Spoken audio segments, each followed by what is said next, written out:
তোমরা অনেকে মনে করো হালিম রান্না করা খুবই কঠিন। আজকের ব্লগে আমি তোমাদের সঙ্গে শেয়ার করব কিভাবে একদম দোকানের মতো ঘরোয়া স্বাদে হালিম তৈরি করবা, তার একটা সহজ রেসিপি। হালিম তৈরি করা বেশ সময় সাপেক্ষ, কিন্তু আজকাল বাজারে হালিম মিক্স পাওয়া যায়। চলো সহজে এটা ব্যবহার করে এবং কম সময়ে কিভাবে এর স্বাদ দ্বিগুণ করা যায়।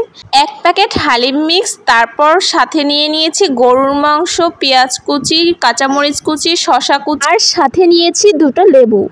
হালিম মিক্স প্যাকেট দুই ভাগে থাকে, একটিতে থাকে মাংস রান্না করার মশলা, অন্যটিতে থাকে ডাল ও সর্ষের মিশ্রণ।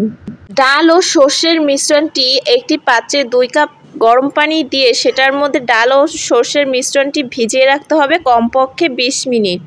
অন্য একটা কড়াইয়ের মধ্যে পর্যাপ্ত পরিমাণে তেল দিয়ে সেইখানে তোমরা পেঁয়াজটা বেরেস্তা করে নিবা, একবারেই সোনালি করে ভেজে নিবা। পেঁয়াজ কিন্তু একবারে সোনালি রঙের হয়ে আসলে, বেরেস্তা করা হয়ে গেলে তোমরা কিন্তু পেঁয়াজগুলো উঠিয়ে সেই তেলের মধ্যেই মাংসটা কিন্তু ভালোভাবে ভেজে নিতে হবে। দেখো পেঁয়াজের বেরেস্তার কালারটা সেই এসেছে কিন্তু। তারপর আমি টুকরো টুকরো করে রাখা গরুর মাংসগুলো এই তেলের মধ্যেই এখন ভেজে নিচ্ছি। কমপক্ষে 5 থেকে 7 মিনিট তোমরা মাংসটাকে সুন্দরভাবে ভেজে নিবা। রান্না করতে যেন কম সময় লাগে তাই আমি কিন্তু গরুর মাংসটা ছোট ছোট টুকরো করে কেটে নিয়েছি, আর এগুলো কিন্তু একবারে হাড় ছাড়া গরুর মাংস। ঠিক 5 থেকে 7 মিনিটের মতো মাংসটাকে ভালোভাবে ভেজে নিয়েছি। এবার হালিম মিক্স প্যাকেটের মাংসের মশলাটি ঢেলে দিলাম, প্রয়োজন হলে সামান্য পরিমাণে পানিও দিয়ে দিতে পারো। এইখানে গোস্ত থেকে অনেক পরিমাণে পানি ছেড়ে দিয়েছে, তাই আর এখানে পানি দিতে হয়নি। প্রথমে যে বেরেস্তা করে পেঁয়াজগুলো উঠিয়ে রেখেছিলাম সেইখান থেকে 2% পেঁয়াজ এখানে ব্যবহার করব, আর বাকিগুলো পরবর্তীতে কাজে লাগিয়ে দেব। লবণ দেওয়ার আগে তোমরা ভালোভাবে প্যাকেটের গায়ে একটু পরে নিবা, কারণ অনেক প্যাকেটের মধ্যে লবণ দেওয়া থাকে। যেই প্যাকেটে লবণ যদি না দেওয়া থাকে তাহলে তোমরা লবণ ব্যবহার করতে পারো। মাংস নরম হওয়া পর্যন্ত, তেল উঠে না আসা পর্যন্ত ভালোভাবে কিন্তু রান্না করতে হবে।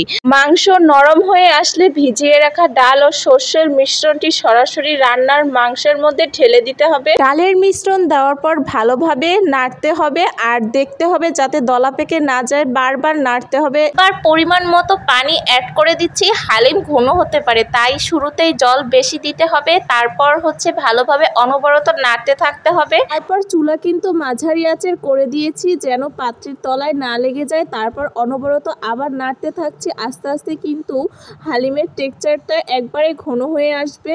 আস্তে আস্তে হালিমের ডাল ও সর্ষ ভালোভাবে মাংসের সাথে মিশে যাচ্ছে এবং আঠালো রূপ নিচ্ছে, তখনই চুলাটা অফ করে দিতে হবে। হালিম ঠান্ডা হলে অনেক ঘন হয়ে যায়, তাই নামানোর আগে একটু পাতলা অবস্থায় নামিয়ে ঠান্ডা করে নিয়েছি। দেখো কতটা ঘন হয়ে গেছে।